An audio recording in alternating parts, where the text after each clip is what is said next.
Hello दोस्तों, मैं आपका आशीष सर।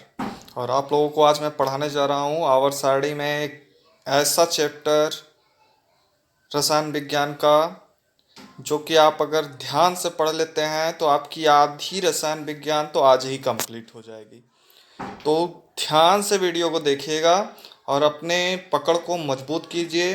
रेलवे एग्ज़ाम और किसी भी एग्ज़ाम में इस चैप्टर से 3 से 4 प्रश्न आने फिक्स होते हैं। तो मेरा मानना है कि इस चैप्टर को मेरे तरीके से पढ़िए और ट्रिकी अप्रोच में पढ़िए। इतना बेहतरीन पढ़ाया जा रहा है आज आप लोगों को कि आप लोग जिसकी कल्पना भी नहीं कर सकते हैं। चलिए देखते हैं आशीष सर की जुबानी। वैसे हम आपको बता देना चाहते हैं, थोड़ा सा अपना गुण बता देना चाहते हैं कि हम रसायन विज्ञान से एमएससी हैं। तो उस हिसाब से ही मैंने आपके कॉम्पिटिटिव एग्ज़ाम के हिसाब से मैंने नोट्स बनाया है। ध्यान से पढ़ने की कोशिश कीजिएगा, मेरे बातों को समझिएगा। वह पदार्थ जो एक ही प्रकार के परमाणुओं से मिलकर बना होता है और जो अपने आप में 100% शुद्ध होता है, उन्हें तत्व कहते हैं। हम लोग तत्वों का वर्गीकरण पढ़ेंगे पूरी आवर सारणी के अंतर्गत, याद रखिएगा। तो तत्व को समझना सबसे पहले बहुत जरूरी है कि वह पदार्थ जो एक ही प्रकार के अणुओं से मिलकर परमाणुओं से मिलकर बना होता है उसे हम लोग क्या कहते हैं? तत्व कहते हैं। तत्व अपने आप में 100% क्या होते हैं? शुद्ध होते हैं। कहने का मतलब है बाबू, अगर सोना कह रहे हैं तो सोना ही होगा, चांदी कह रहे हैं तो चांदी ही होगा। वो अपने आप में 100% शुद्ध होगा। ये नहीं कि सोना कह दिए तो उसमें थोड़ा सा एल्युमिनियम में मिला लिए, सोने की मजबूती बढ़ाने के लिए थोड़ा सा तांबा मिला लिए, ऐसा कुछ नहीं है। वो 100% अपने आप में क्या होगा? शुद्ध होता होगा। और आवर्त सारणी में अब तक कुल कितने तत्व खोजे गए हैं तो उन तत्वों की संख्या कितनी है? 118। सर जी, हम आपको बता देना चाहते थे कि 118 तत्वों में से जो प्राकृतिक रूप से हमें मिले हैं वो है 92, और जो कृत्रिम रूप से हमने प्रयोगशाला में बनाया वो 26 है। इसमें से धातु जो है वो 91 91 है, अधातु और उपधातु मिला के 27 है। धातुओं की संख्या लगभग 80% है, अधातु और उपधातुओं की संख्या लगभग 20% है। और जो कृत्रिम रूप से हम लोगों ने प्रयोगशाला में बनाया था उसमें एक तत्व सबसे पहले जो बनाया था उसका नाम था पोलोनियम। और हम आपको बता देना चाहते हैं आवर्त सारणी में सबसे ज़्यादा समस्थानिकों की संख्या किसकी है? 27। पोलोनियम के समस्थानिकों की संख्या सबसे ज़्यादा है। आशा करते हैं कि ये आपको एकदम अच्छे से समझ में आ गया होगा। आगे बढ़ते हैं। आवर्त सारणी के निर्माण में वैज्ञानिकों का सही क्रम पूछा जाता है कि आवर्त सारणी में सबसे पहले किसने अपना त्रिक नियम दिया, अष्टक नियम दिया, लोथर मेयर ने अपना वक्र दिया, मेंडलिक ने आवर्त सारणी बनाई, मोजले का आधुनिक आवर्त नियम था।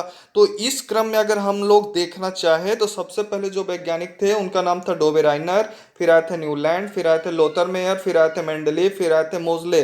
मोजले ने अपना आधुनिक आवर्त नियम दिया था जो कि आधुनिक आवर्त सारणी, और इसी को हम लोग आज पढ़ेंगे। इसी पे अब क्वेश्चन भी पूछे जाते हैं। चलिए सबसे पहले देखते हैं डोबेराइनर का त्रिक नियम। डोबेराइनर ने अपने त्रिक नियम में बताया था कि जब तत्वों को उनके बढ़ते हुए परमाणु भार के क्रम में इस प्रकार सजाया जाता है कि पहले और तीसरे तत्व के परमाणु भार का औसत जब हम लोग निकालते हैं तो वो दूसरे तत्व के परमाणु भार के लगभग क्या आता है? बराबर आता है। इस आधार पे इन्होंने कुछ थ्राइड बनाए थे, लगभग लगभग इन्होंने कुल 3 ही थ्राइड बनाए थे। उस हिसाब से मैंने आपको एक समझा दिया और तीनों थ्राइड को दिखा दिया। देखिए तीनों मैंने बनाए हैं। पहले को मैं आपको समझा देता हूँ। जैसे लिथियम, सोडियम और पोटेशियम 3 हैं। 3 तत्वों में पहले और तीसरे, पहले लिथियम और पोटेशियम के परमाणु भार का हम योग लिख रहे हैं 7 और 39। दो जोड़ेंगे इसको, पदों का योग बटे पदों की संख्या औसत निकालेंगे। 39 7 46 बटे 2 करेंगे 23, जो कि सोडियम के परमाणु भार के लगभग क्या है? बराबर है।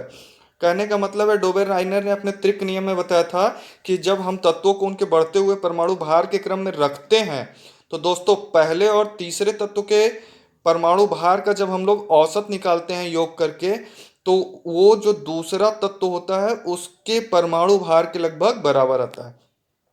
इनका दूसरा थ्रेड था कैल्शियम, स्ट्रोंशियम और बेरियम, और तीसरा थ्रेड था क्लोरीन, ब्रोमीन और आयोडीन का। तो याद रखिएगा। आगे देखते हैं न्यूलैंड का अष्टक नियम।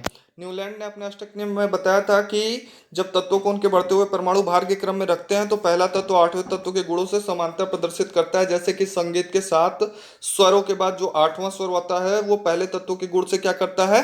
समानता प्रस्तुत करता है। जैसे सा रे गा मा पा ध नी के बाद फिर से क्या जाएगा, सा से सा मैच कर रहा है। जस्ट उसी तरह से गुण भी अपने आपस में क्या होते हैं, मिलते हैं। आठवां गुण मिल रहा है, इसलिए हम लोग क्या कह रहे हैं, अष्टक नियम कह रहे हैं।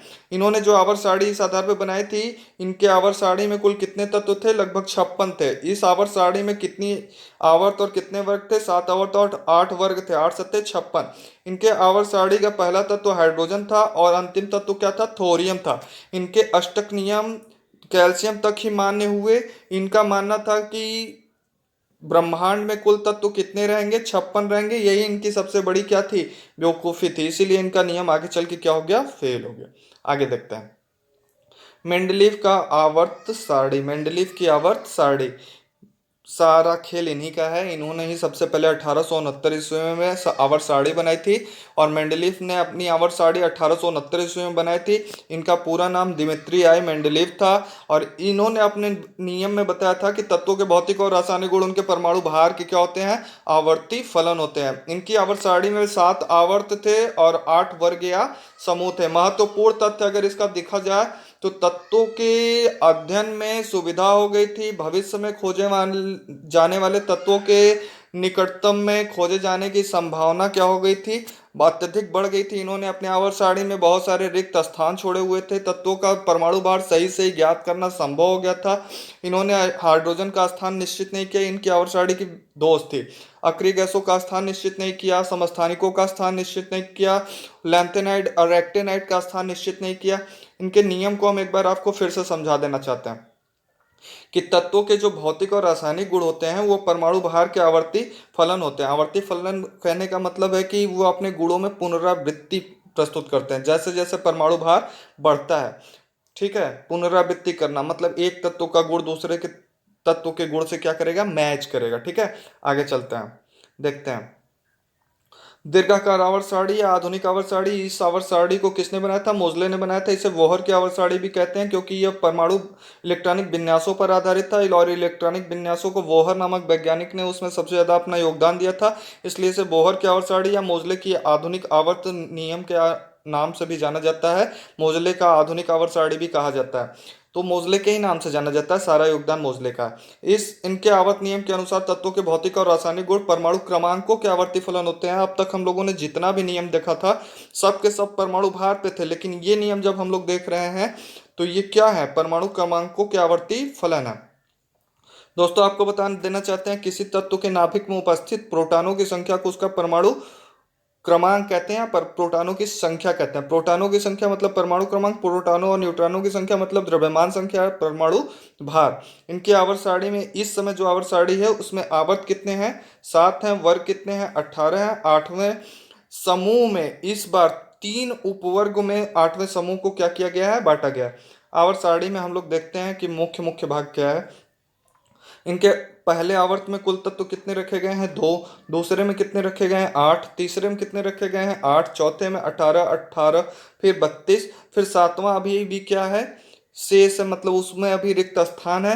कहने का मतलब है इन 2, 8, 18, 18, 32, 32 को हम लोग क्या कहते हैं, मैजिकल नंबर कहते हैं। इन्हें जोड़ करके हम लोग किसी भी तत्व का क्या निकाल सकते हैं, इलेक्ट्रॉनिक विन्यास ज्ञात कर सकते हैं। नीचे मैंने लिख दिया, अभी तक आवर्त सारणी का 7वां जो आवर्त है वो क्या है, अपूर्ण है। याद रखिएगा, अगर पूछे कौन सा आवर्त आज भी अपूर्ण है तो 7वां। देखिए, वर्ग 1 के तत्वों को कहते हैं क्षारीय धातुएं, जो पेपर में आ चुके हैं। वर्ग 2 के तत्वों को क्षारीय मृदा धातुएं। 11वां वर्ग कहलाता है सिक्का धातु। 15वें वर्ग को, नाइट्रोजन वर्ग को कहते हैं निकोजन। 16वें वर्ग को कहते हैं कैल्कोजन और 17वें वर्ग को कहते हैं हैलोजन और 18वें वर्ग को हम आपको पढ़ा ही चुके हैं, आप उसको देख लीजिएगा वीडियो को। अक्रिय गैस, उत्कृष्ट गैस या फिर नोबेल गैस के नाम से जाना जाता है। हाँ, जो मोस्ले ने आवर्त सारणी बनाई थी उसमें नीचे 2 क्षैतिज आवर्त बनाए थे जिन्हें कहा जाता है लैंथेनाइड और एक्टेनाइड। इसमें जो तत्व रखे गए हैं उनका परमाणु क्रमांक लैंथेनाइड में 58 से 71 के बीच है। जो एक्टेनाइड है उसमें 90 से 103 तक के तत्वों को हम लोग क्या कहते हैं, एक्टेनाइड कहते हैं। और एक्टेनाइड में लगभग लगभग ज्यादा से ज्यादा तत्व क्या है, रेडियो एक्टिव है। नवीनतम खोजे गए 4 तत्व। आधुनिक आवर्त सारणी में जो 4 नए नए तत्व हैं वो अगर पेपर में आता है, अगले बार ओग्नेस्ट्रॉन पूछा जा रहा था बार बार, तो उसे हम लोग देखते हैं। ये मोस्ट मोस्ट मोस्ट इंपॉर्टेंट है, ये पेपर में आने की संभावना है। 113वां तत्व जो निहोनियम हम लोगों ने खोजा था, 115 जिसका परमाणु क्रमांक है उसको हम लोग कहते हैं मस्कोवियम MC। टेन्नेसाइन 117वां था। 118वां में था ऑग्नेसॉन। एक नया तत्व खोजा गया है, एक एका फ्रांसियम, इसे अभी आवर्त सारणी में नहीं रखा गया है, 119वां तत्व है ये। ठीक है, आप लोगों को 118 तक याद रखना है। ठीक है, आगे देखते हैं। डी ब्लॉक के टोटल एलिमेंट्स कितने हैं? 40 हैं। पी ब्लॉक में 31 हैं। आंतरिक संक्रमण तत्वों की संख्या कितनी है? 28 है। इसे याद रखिएगा, पेपर में ग्रुप डी में आ चुका है। आवर्त सारणी से संबंधित महत्वपूर्ण प्रश्न, इसमें से क्वेश्चन आना फिक्स है, 100% फिक्स है, 500% फिक्स है। तो इसे रट जाइएगा, 50 बार देखिएगा वीडियो को, एकदम जोश में आकर के वीडियो को देखिएगा। और इस वीडियो को देखने के लिए आप लोग अपना पूरा जोर झोंक दीजिएगा। ब्रह्मांड में सबसे ज्यादा पाया जाने वाला तत्व हाइड्रोजन, भविष्य का ईंधन हाइड्रोजन, आवारा तत्व हाइड्रोजन। ठीक है, ब्रह्मांड में दूसरे नंबर पर सबसे ज्यादा पाया जाने वाला तत्व हीलियम, सबसे छोटा साइज होता है हीलियम का, सबसे ज्यादा आयनन विभव होता है हीलियम का।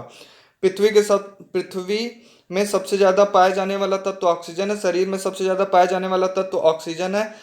सबसे भारी तत्व ऑग्नेस्ट्रॉन है, कृत्रिम विधि से अगर पूछेगा तब ऑग्नेस्ट्रॉन, और पूछेगा सबसे भारी धातु तो ऑस्मियम आप मारेंगे। सब ये देखिए, तीनों पे हमने टिक लगा दिया था, तीनों बहुत इंपॉर्टेंट है। सबसे भारी तत्व कृत्रिम विधि से ऑग्नेस्ट्रॉन, सबसे भारी धातु ऑस्मियम, सबसे भारी प्राकृतिक तत्व यूरेनियम है, सबसे हल्की धातु लिथियम है, सबसे कठोर धातु प्लेटिनम है। यहाँ तक आपको बता दिया हमने। अधिकतम आयनन विभव हमने ऊपर ही बता दिया है, हीलियम का है। सबसे कम आयनन विभव सीजियम का है। सबसे अधिक विद्युत ऋणात्मकता, सबसे ज्यादा ऑक्सीकारक रिएजेंट फ्लोरीन है।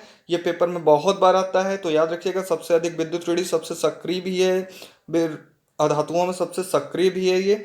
सबसे अधिक इलेक्ट्रॉन बंधुता, फूलों के रंग को उड़ा देता है, वो कौन है? क्लोरीन है। सबसे क्रियाशील धातु सीजियम है। सबसे मुलायम धातु सोडियम है। ऑप्शन में नहीं रहे तो पोटेशियम मार दीजिएगा। द्रव अवस्था में पाया जाने वाला धातु मरकरी है, नहीं दिया रहे तो गैलियम मार दीजिएगा। द्रव अवस्था में पाया जाने वाला धातु ब्रोमीन है। सबसे अच्छा चांदी का चालक कौन है? सबसे अच्छा विद्युत का सुचालक कौन है? चांदी है। विद्युत का सबसे खराब, विद्युत का सबसे अच्छा सुचालक अधातु, वो है ग्रेफाइट है। अधातु होते हुए विद्युत का सुचालक ग्रेफाइट है। फिर आगे देखते हैं हम लोग। धातु होते हुए भी विद्युत का अचालक सीसा है। पृथ्वी पर सबसे कम पाया जाने वाला या दुर्लभ तत्व कौन है? एस्टेटीन है। दोस्तों, जोश के साथ इस वीडियो को देखिएगा, ये वीडियो आप लोगों के लिए बहुत इंपॉर्टेंट है। मेरा मानना है कि अगर इसको आपने ध्यान से पढ़ लिया तो आपकी आधी टेंशन दूर कर देगा ये वीडियो।